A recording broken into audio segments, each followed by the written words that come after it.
Tarzan of the Apes by Edgar Rice Burroughs. Chapter 5. The White Ape. Tenderly Kala nursed her little waif, wondering silently why it did not gain strength and agility as did the little apes of other mothers. It was nearly a year from the time the little fellow came into her possession before he would walk alone, and as for climbing, my, but how stupid he was! Kala sometimes talked with the older females about her young hopeful, but none of them could understand how a child could be so slow and backward in learning to care for itself. Why, it could not even find food alone, and more than 12 moons had passed since Kala had come upon it. Had they known that the child had seen 13 moons before it had come into Kala's possession, they would have considered its case as absolutely hopeless, for the little apes of their own tribe were as far advanced in 2 or 3 moons as was this little stranger after 25. Tublat, Kala's husband, was sorely vexed, and but for the female's careful watching would have put the child out of the way. "He will never be a great ape," he argued. "Always will you have to carry him and protect him. What good will he be to the tribe? None, only a burden. Let us leave him quietly sleeping among the tall grasses, that you may bear other and stronger apes to guard us in our old age." "Never, Broken Nose," replied Kala. "If I must carry him forever, so be it." And then Tublat went to Kerchak to urge him to use his authority with Kala, and force her to give up little Tarzan, which was the name they had given to the tiny Lord Greystoke, and which meant white skin. But when Kerchak spoke to her about it, Kala threatened to run away from the tribe if they did not leave her in peace with the child. And as this is one of the inalienable rights of the jungle folk, if they be dissatisfied among their own people, they bothered her no more, for Kala was a fine, clean-limbed young female, and they did not wish to lose her. As Tarzan grew, he made more rapid strides, so that by the time he was 10 years old he was an excellent climber, and on the ground could do many wonderful things which were beyond the powers of his little brothers and sisters. In many ways did he differ from them, and they often marveled at his superior cunning, but in strength and size he was deficient, for at 10 the great anthropoids were fully grown, some of them towering over 6 feet in height, while little Tarzan was still but a half-grown boy. Yet such a boy! From early childhood he had used his hands to swing from branch to branch after the manner of his giant mother, and as he grew older he spent hour upon hour daily speeding through the tree-tops with his brothers and sisters. He could spring 20 feet across space at the dizzy heights of the forest top, and grasp with unerring precision and without apparent jar a limb waving wildly in the path of an approaching tornado. He could drop 20 feet at a stretch from limb to limb in rapid descent to the ground, or he could gain the utmost pinnacle of the loftiest tropical giant with the ease and swiftness of a squirrel.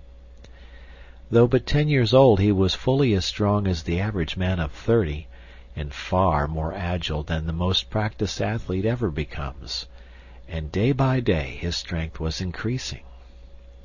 His life among these fierce apes had been happy, for his recollection held no other life, nor did he know that there existed within the universe aught else than his little forest and the wild jungle animals with which he was familiar. He was nearly 10 before he commenced to realize that a great difference existed between himself and his fellows. His little body, burned brown by exposure, suddenly caused him feelings of intense shame, for he realized that it was entirely hairless, like some low snake or other reptile. He attempted to obviate this by plastering himself from head to foot with mud, but this dried and fell off. Besides, it felt so uncomfortable that he quickly decided that he preferred the shame to the discomfort. In the higher land which his tribe frequented was a little lake, and it was here that Tarzan first saw his face in the clear, still waters of its bosom. It was on a sultry day of the dry season that he and one of his cousins had gone down to the bank to drink, As they leaned over, both little faces were mirrored on the placid pool, the fierce and terrible features of the ape beside those of the aristocratic scion of an old English house. Tarzan was appalled. It had been bad enough to be hairless, but to own such a countenance!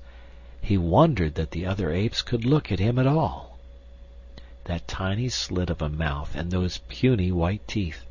How they looked beside the mighty lips and powerful fangs of his more fortunate brothers! And the little pinched nose of his, so thin was it that it looked half starved. He turned red as he compared it with the beautiful broad nostrils of his companion. Such a generous nose! Why, it spread half across his face.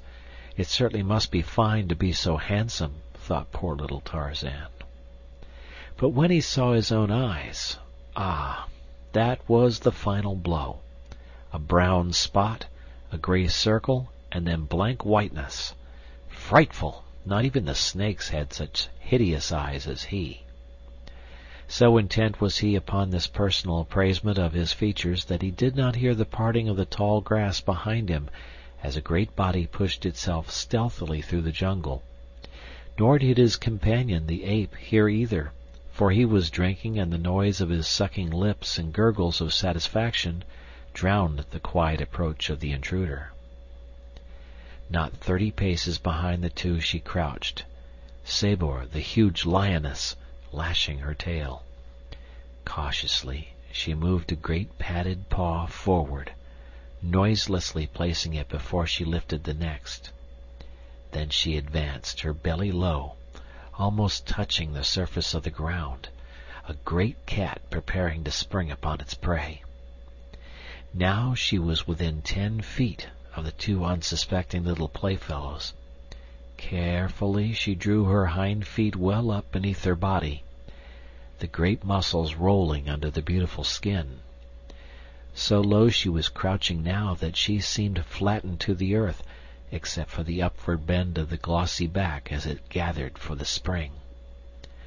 No longer the tail lashed. Quiet and straight behind her it lay. An instant she paused thus, as though turned to stone, and then, with an awful scream, she sprang. Sabor the lioness was a wise hunter. To one less wise, the wild alarm of her fierce cry as she sprang would have seemed a foolish thing, for could she not more surely have fallen upon her victims had she but quietly leaped without that loud shriek? But Sabor knew well the wondrous quickness of the jungle folk and their almost unbelievable powers of hearing. To them the sudden scraping of one blade of grass across another was as effectual a warning as her loudest cry, and Sabor knew that she could not make that mighty leap without a little noise. Her wild scream was not a warning. It was voiced to freeze her poor victims in a paralysis of terror for the tiny fraction of an instant which would suffice for her mighty claws to sink into their soft flesh and hold them beyond hope of escape. So far as the ape was concerned, Sabor reasoned correctly. The little fellow crouched trembling just an instant, but that instant was quite long enough to prove his undoing. Not so, however, with Tarzan, the man-child. His life amidst the dangers of the jungle had taught him to meet emergencies with self-confidence, and his higher intelligence resulted in a quickness of mental action far beyond the powers of the apes. So the scream of Sabor, the lioness, galvanized the brain and muscles of little Tarzan into instant action. Before him lay the deep waters of the little lake, behind him certain death, a cruel death beneath tearing claws and rending fangs. Tarzan had always hated water except as a medium for quenching his thirst. He hated it because he connected it with the chill and discomfort of the torrential rains, and he feared it for the thunder and lightning and wind which accompanied them. The deep waters of the lake he had been taught by his wild mother to avoid, and further, had he not seen little Neeta sink beneath its quiet surface only a few short weeks before, never to return to the tribe? But of the two evils his quick mind chose the lesser ere the first note of Sabor's scream had scarce broken the quiet of the jungle, and before the great beast had covered half her leap, Tarzan felt the chill waters close above his head. He could not swim, and the water was very deep, but still he lost no particle of that self-confidence and resourcefulness which were the badges of his superior being. Rapidly he moved his hands and feet in an attempt to scramble upward, and possibly more by chance than design, he fell into the stroke that a dog uses when swimming, so that within a few seconds his nose was above water and he found that he could keep it there by continuing his strokes, and also make progress through the water.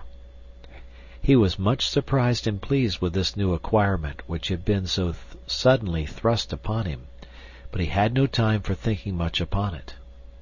He was now swimming parallel to the bank, and there he saw the cruel beast that would have seized him, crouching upon the still form of his little playmate. The lioness was intently watching Tarzan, evidently expecting him to return to shore, but this the boy had no intention of doing. Instead, he raised his voice in the call of distress common to his tribe, adding to it the warning which would prevent would-be rescuers from running into the clutches of Sabor. Almost immediately there came an answer from the distance, and presently 40 or 50 great apes swung rapidly and majestically through the trees toward the scene of tragedy.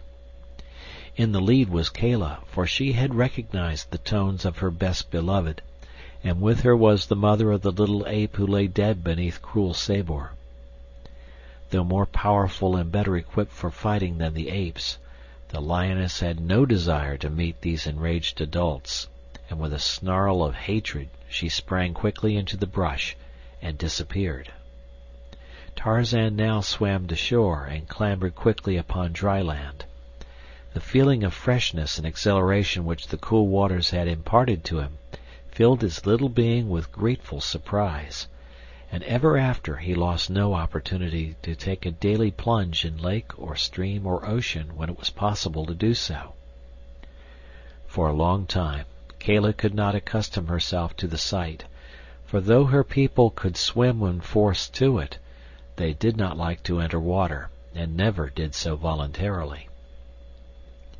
The adventure with the lioness gave Tarzan food for pleasurable memories, for it was such affairs which broke the monotony of his daily life, otherwise but a dull round of searching for food, eating, and sleeping.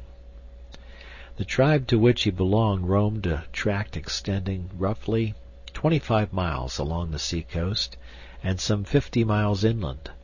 This they traversed almost continually, occasionally remaining for months in one locality, but as they moved through the trees with great speed they often covered the territory in a very few days. Much depended upon food supply, climatic conditions, and the prevalence of animals of the more dangerous species, though Kerchak often led them on long marches for no other reason than that he had tired of remaining in the same place. At night they slept where darkness overtook them, lying upon the ground, and sometimes covering their heads, and more seldom their bodies, with the great leaves of the elephant's ear.